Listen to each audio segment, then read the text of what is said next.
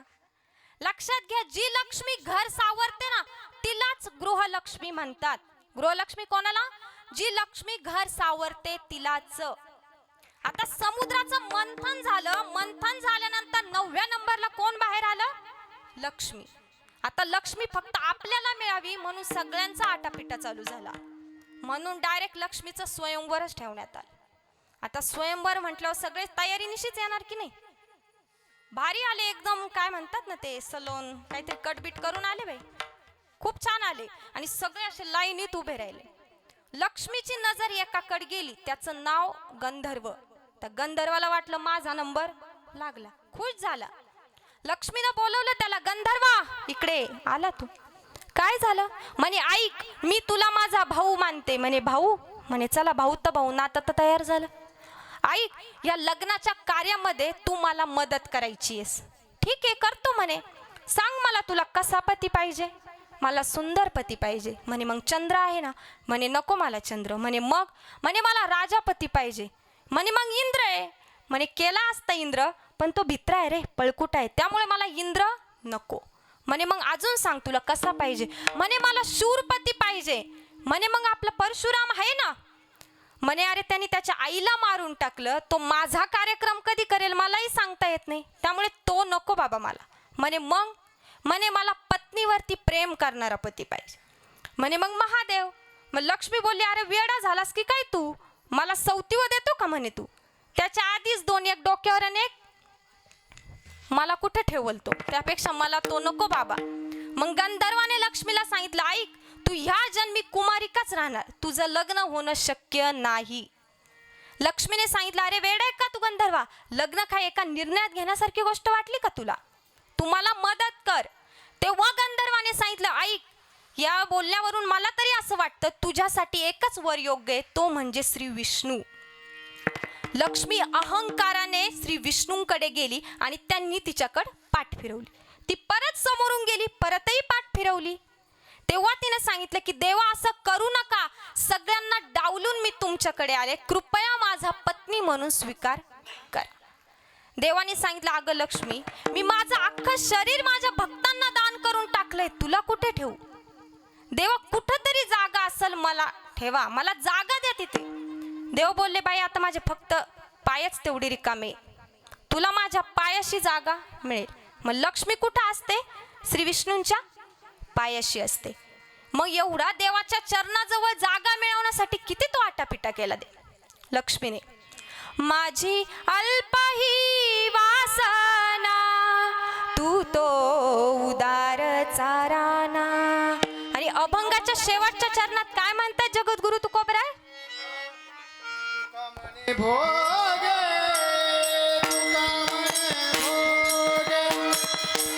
तुका म्हणे भोगे तुका म्हणे भोगे तुका म्हणे भोगे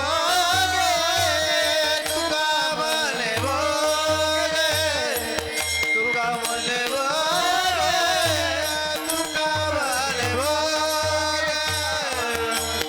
म्हणे भोगे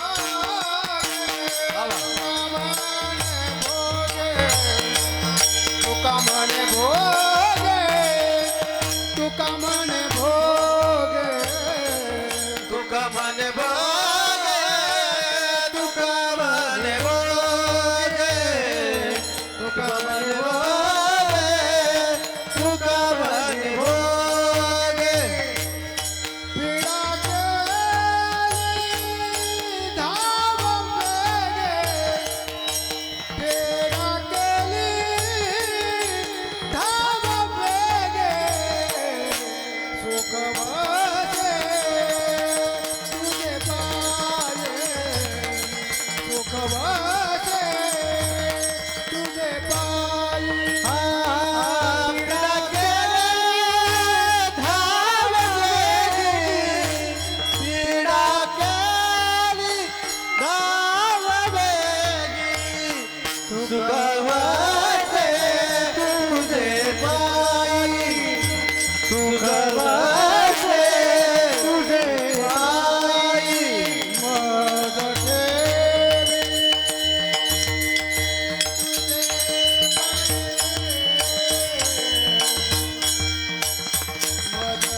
ठेवे तुझे पाय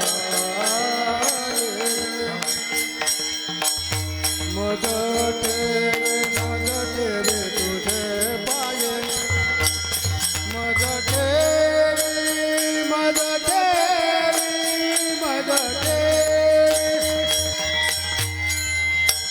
मज ठेवी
मज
ठेवी तुझे पाय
उशीर झालाय. शेवटच्या चरणाचं थोडंसं सांगते, चिंतन सांगते आणि लगेच विठोबा रखुमाई घेऊया. जगद्गुरु तुकोबराय काय सांगतायत की आम्हाला तुझ्या चरणाजवळ स्थान दे बाबा, कारण आम्हाला आमची पूर्वदुष्कृत्य फार त्रास देतात, भयंकर त्रास देत आहेत. ही मागणी त्यांची पूर्ण करण्यासाठी त्यांनी देवाला सांगितलं काय, बाबा आमचे सगळे भोग नष्ट करून टाक एकदाचे आणि आम्हाला तुझ्या चरणाजवळ स्थान दे, तिथं राहण्यासाठी जागा दे. अशी सुंदर मागणी जगद्गुरु तुकोबऱ्यांनी या अभंगातनं केली आहे. सगळ्यांनी हात वरती करा. ठोबा रखुमाई विठोबा रखुमाई जय जय विठोबा रखुमाई विठोबा रखुमाई जय जय विठोबा रखुमाई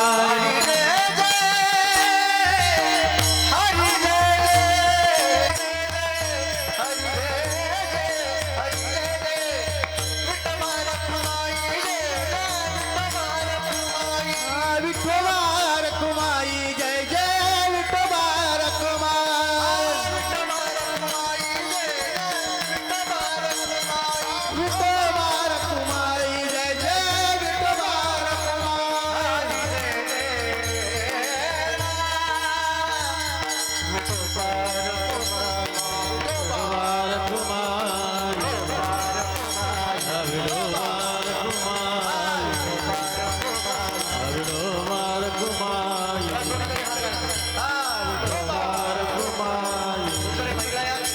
कोणतरी या पुढे विठोबा रखुमाई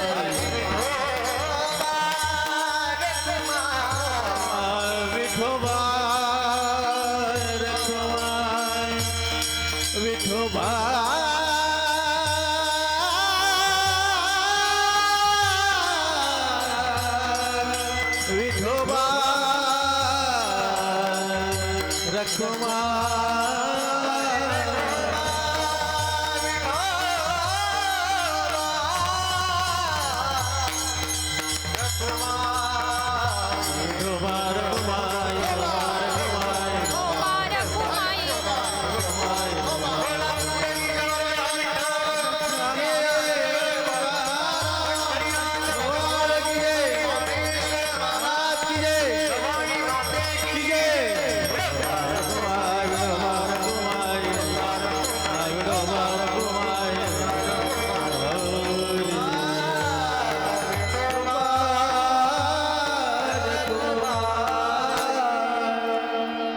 सगळेजण इथे माझ्या विनंतीला मान देऊन बसलात, टाळी वाजवली, त्यामुळे मी तुम्हा सर्वांची मनापासून आभारी आहे. या कार्यक्रमातनं माझ्याकडनं काही चुकलं असेल तर लेकरू म्हणून मला माफ करा, पण कीर्तनातनं जे काही घेण्यासारखं होते ते नक्की घेऊन जा. ज्ञानेश्वरा माऊली ज्ञानराज माऊली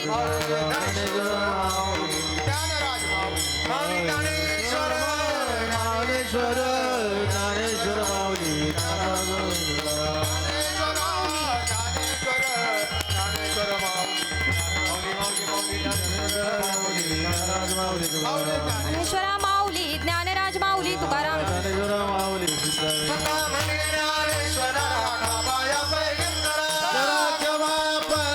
महाराज तुम्ही सिद्ध ज्ञानदेव तुकाराम तुकाराम तुकाराम तुकाराम